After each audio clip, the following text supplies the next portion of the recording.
Hello everyone. एक बार फिर से आप सभी का वेलकम है आपके अपने इस चैनल पे। आज के इस वीडियो में हम लोग बात करने वाले हैं कि अभी आपका जो जेएनयू का रिज़ल्ट आएगा उसके बाद आप लोगों को कौन कौन से डॉक्यूमेंट की यहाँ पर ज़रूरत पड़ेगी। देखिए, अभी आपसे जो भी डॉक्यूमेंट यहाँ पे अपलोड करने के लिए बोलेंगे वो सारे डॉक्यूमेंट आपको एक्चुअली अपलोड करने पड़ेंगे, ठीक है। आपको किन किन बातों का ध्यान रखना है, किस तरीके का आपका रिजल्ट दिखता है और कौन कौन से डॉक्यूमेंट हैं, इन सब पे हम लोग इस वीडियो में चर्चा करेंगे। अगर आपको काउंसलिंग ये रिज़ल्ट आने के बाद कुछ भी पूछना हो तो आप मुझे पर्सनली पूछ सकते हैं। नीचे डिस्क्रिप्शन बॉक्स में इंस्टाग्राम का आईडी दिया गया है, वहाँ पर मैसेज करके, या फिर आप लोग हमें व्हाट्सएप पर भी मैसेज कर सकते हैं।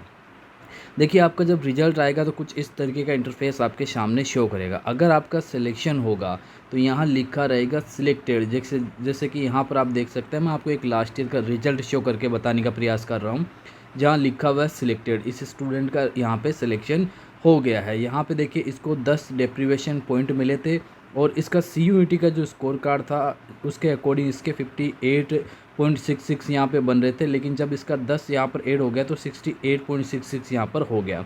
इसका ओपन रैंक यहाँ पे रहा 71 और EWS रैंक रहा यहाँ पर 10 और इसका सिलेक्शन हो गया।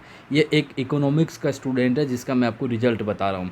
अगर आपके 3 कोर्स में आपने अप्लाई किया, जैसे पॉलिटिकल साइंस वाला जो कोर्स था आपका POLM का, उसमें आपका PISM भी है और उसमें आपका IRAM भी है, ठीक है। तो तीनों का इस तरीके से 3 कॉलम में शो कर सकता है। जिसमें आपका सिलेक्शन होगा उसमें लिखा रहेगा स्टेटस पे में सिलेक्टेड, जिसमें नहीं होगा उसमें नॉट सिलेक्टेड लिखा रहेगा। और अगर आपका सिलेक्शन होता है तो यहाँ ऊपर लिखा हुआ रहेगा ग्रीन कलर के अंदर, कॉन्ग्रेचुलेशन कि आपका सिलेक्शन हो गया। यहाँ पर ये आ गया, इसका मतलब आपका सिलेक्शन हो गया गाइस। अब यहाँ पर ये कुछ ऑप्शन जो है आपको शो करेंगे, बिल्कुल सेम टू सेम यहाँ पर शो करेंगे, क्योंकि जेएनयू ने समर्थ पोर्टल को एक्सेप्ट नहीं करके अपना खुद का जो भी पोर्टल है उसी पे आपका काउंसलिंग करवाया है। तो सेम यही प्रोसेस आपको शो करेगा। जैसे यहाँ पहले लिखा हुआ है पे फ़ी, तो सबसे पहला काम आपको यही है, फ़ीस जो है वो आपको इनकी पे करनी है। उसके बाद ये जो है अपलोड डॉक्यूमेंट का ऑप्शन खुल जाएगा। इसमें कौन कौन से डॉक्यूमेंट अपलोड करने हैं उसी के बारे में इस वीडियो में चर्चा करेंगे, पर थोड़ा सा ये चीज़ में मैं आपको बता देता हूँ। यहाँ फिर ऑफर लेटर रहेगा, इसको आपको डाउनलोड करना है। चेक लिस्ट रहेगा, मतलब कौन कौन से डॉक्यूमेंट लगेंगे वो सारा कुछ। उसके बाद यहाँ पे एक प्री इनरोलमेंट फॉर्म है, ये आपको भरना होगा और इसका प्रिंट आप लोग करवा लेना। जब आप लोग जो है ऑफलाइन विजिट करेंगे तो इसकी आपको ज़रूरत पड़ेगी, ध्यान रखना, ठीक है। उसके बाद में यहाँ पे रिपोर्टिंग डेट रहेगा और टाइम रहेगा और आपको एक टोकन नंबर मिलेगा। मीन्स जैसे आपका मान लीजिए कि 25 जून को यहाँ पे रिपोर्टिंग टाइमिंग, आपका रिपोर्टिंग डेट मिला है। टाइमिंग आपको हो सकता है कि 11 बजे का दे दे, 10 बजे का दे दे। टोकन नंबर आपको मान लीजिए कि 20 नंबर मिल गया, 25 नंबर मिल गया, तो उस हिसाब से आपको यहाँ पर इस चीज़ को साथ में लेके जाना है और ध्यान में रखना है, ठीक है। ऊपर सबसे ज़रूरी चीज़, जब आपका सिलेक्शन हो जाता है इस तरीके का लिखा हुआ आता है, यहाँ लिखा रहेगा, देखिए, डू यू वांट हॉस्टल। अगर आप हॉस्टल चाहते हैं तो आप यस पे ही क्लिक करके और फिर आगे प्रोसेस करेंगे। अगर आप कहीं से गांव वगैरह से है, काफ़ी दूर से है और आपको हॉस्टल मिलता है, आप नो कर दे हो तो दिक्कत थोड़ा होता है। तो आप यस करके और फिर आगे प्रोसेस करिएगा, ओके, ताकि हॉस्टल वाला जो ऑप्शन है वो आपके पास खुल जाए। जब आप इस पर क्लिक करोगे तो ही हॉस्टल के डॉक्यूमेंट खुलेंगे, अदरवाइज हॉस्टल के डॉक्यूमेंट आपके पास नहीं खुलेंगे गाइज, ये ध्यान रखना आपको, ठीक है। तो ये थोड़ा सा आपको मैंने बताया आपके रिजल्ट को लेके। अब बात करते हैं फाइनली डॉक्यूमेंट वाले सेक्शन पे कि कौन कौन से डॉक्यूमेंट की ज़रूरत पड़ेगी। सबसे पहले मैं आपको बता दूं कि यहाँ पे आपको 10th का और 12th का जो मार्कशीट है प्लस सर्टिफिकेट, ये दोनों चीज़ें आपसे मांगेगा। अब कई ऐसे स्टूडेंट होंगे जिनके पास सर्टिफिकेट नहीं होगा और कुछ बोलेंगे भी ये सर्टिफिकेट क्या होता है सर, हमें तो मार्कशीट मिली है। कहीं बोर्ड में नहीं देते हैं, ठीक है। तो कोई बात नहीं है, ठीक है। जहाँ पर मिलता है वो अपलोड कर देंगे, जहाँ नहीं मिलता है वो मार्कशीट पर चेक कर लेंगे, या तो उनके मार्कशीट पर लिखा रहता है विद सर्टिफिकेट, नहीं तो फिर मार्कशीट अपलोड करेंगे, दोनों में, ठीक है।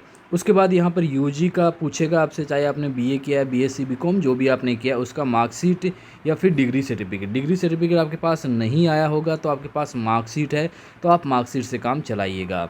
उसके बाद यहाँ पे कैरेक्टर सर्टिफिकेट है गाइज, इसके लिए कोई भी एक्सटेंशन नहीं लगेगा, आपको ये चाहिए ही चाहिए होगा। आई थिंक पिछले सालों में अगर हम लोग बात करें तो 6 मंथ, 6 महीने पुराना जो है यहाँ पर वो लोग मांगते हैं।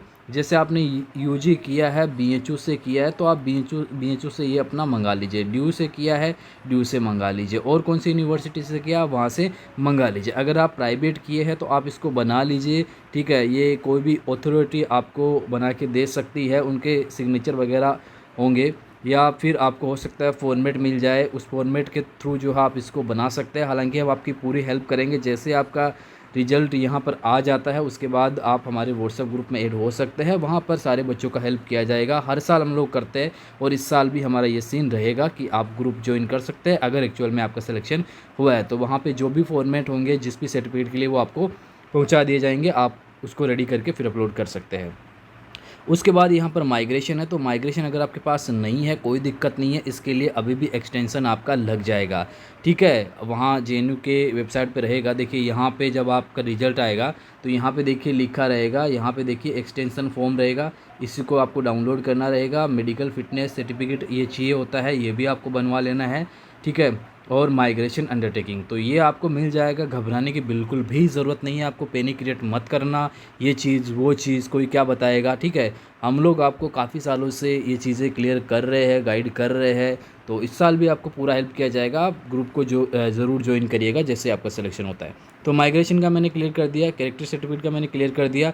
फिर बात करते हैं कैटेगरी सर्टिफिकेट का, जिसमें ओबीसी, एससी, एसटी, ईडब्ल्यूएस के लिए, तो वो आप अपना जो सर्टिफिकेट है वो अपलोड करेंगे। अभी भी आप लोग चेक कर लेना कि भाई आपका ओबीसी वाले में थोड़ा दिक्कत होता है, ओबीसी एनसीएल वाले में देख लेना आपका सही से बना हुआ है या फिर नहीं बना हुआ है, 1 अप्रैल के बाद का है या फिर नहीं है, वो एक बार चेक कर लीजिएगा।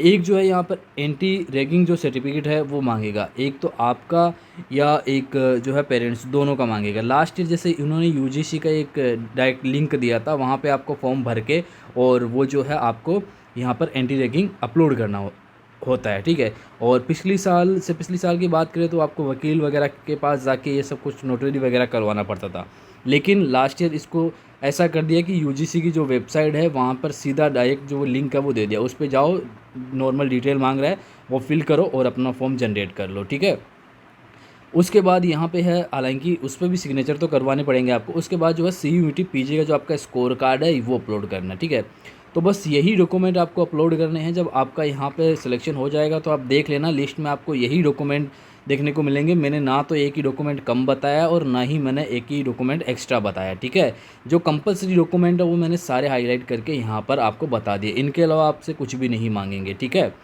उसके बाद हॉस्टल के लिए जो डॉक्यूमेंट की रिक्वायरमेंट होगी वो देख लेते हैं।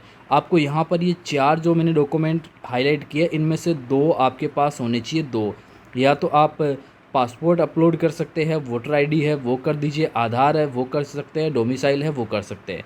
हो सकता है कि आपके पास ऊपर वाला नहीं हो सकता है कईयों के पास नीचे वाला भी नहीं हो, लेकिन आधार सबके पास है और डोमिसाइल भी सबके पास होता है, और नहीं है तो ये ईजिली बन सकता है।